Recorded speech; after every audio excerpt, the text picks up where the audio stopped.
বলছি শোন, এমনি তো কাজ বাজ নেই, ওই বৌদি আমার যেতে বলল চল যদি কাজ ফাইনাল হয় আর পয়সা যদি খুশি যায় তাহলে একবারে করে আসবো খুনি, বুঝলি? চল, হ্যাঁ চল। বৌদি, বৌদি কই বেরো, কই কি করতে হবে দেখি, বাইরে এসো। চলে আইছি আমরা। কে? ও, তোমরা চলে এসছো? হ্যাঁ চলে আইছি। তা বলছি তোমার কাজ কোথায়, ওই দেখাও। হ্যাঁ হ্যাঁ, এই যে এখানটা প্লাস্টার করতে হবে। তা কত কি লাগবে সেটা আপনারা একটু বলে দেন। এইটুকু তো, তা ওই আর কত নেবো? ওই তুমি ওই 1000 টাকাই দিও এখনই, কি বলো? হ্যাঁ ঠিক আছে, তাই হোক। তাহলে নাও শুরু কর দিয়ে নাকি? 1000 টাকা একটু বেশি হয়ে যাচ্ছে না?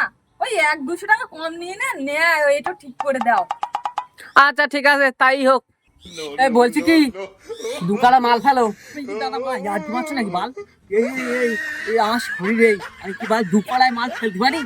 হ্যাঁ, হয়তো টেনে টুনে আমি দুপাতা স্যাম্পল মতন ফস করে বের করে দিতে পারি, কিন্তু দুপাড়ায় মাল আমি ফেলতে পারবো না বাড়া।